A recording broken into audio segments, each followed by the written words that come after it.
Okay, I'm going to show you how to animate and show an image on hover and have it fade back out when you hover out. The first thing you're going to want to do is add a parent container. I already have a basic page set up, so I'm going to add a div block. If you want it clickable, you want to add a link block instead of a div block, but we're going to use a div block. For the div block, let's give it a class of simple parent image container.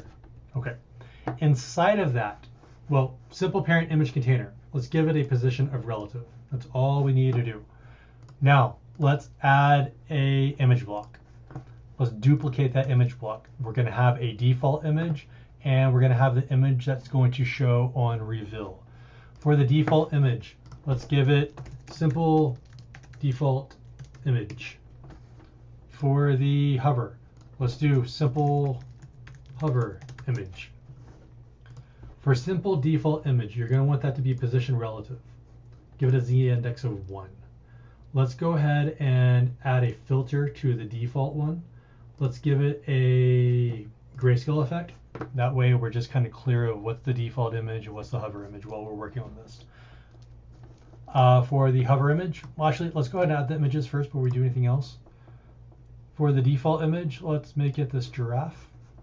For the hover image, let's make it this tree.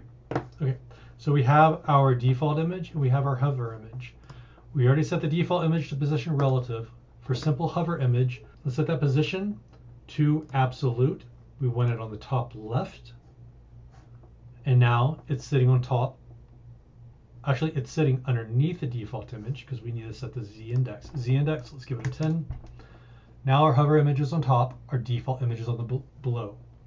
Let's give this hover image a opacity of 0.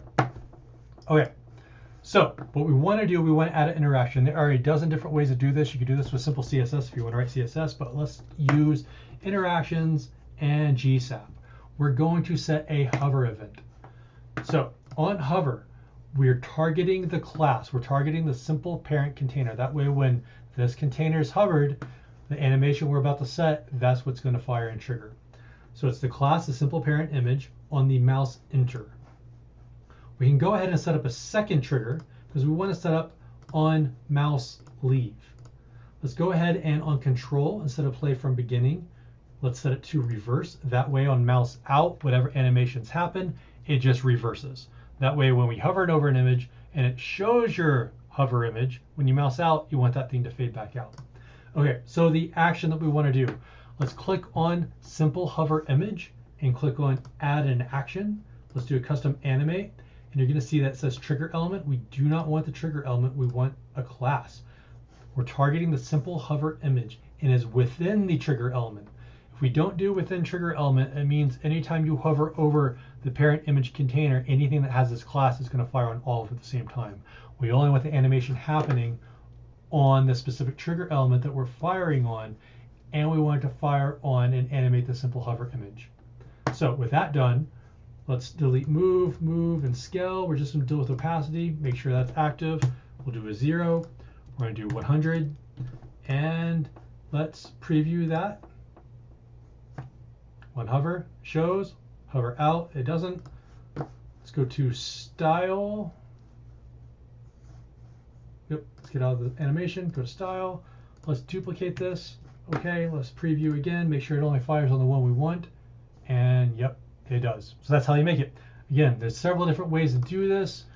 And within those interactions, if you ever want to go back and edit it, just click on one of these parent containers, click on interactions, click on the interaction that you just made. You can edit the animation. Let's say we actually wanted to move that on the, let's move it on the Y plane. Move it on the Y plane. Let's start from -20 and go back to its resting state of 0. Let's preview that. Let's see what that does. And see, it fades and drops in, and on the way it goes back up and fades back out. So you really get clever with this, have a lot of fun, but that's how you make these effects.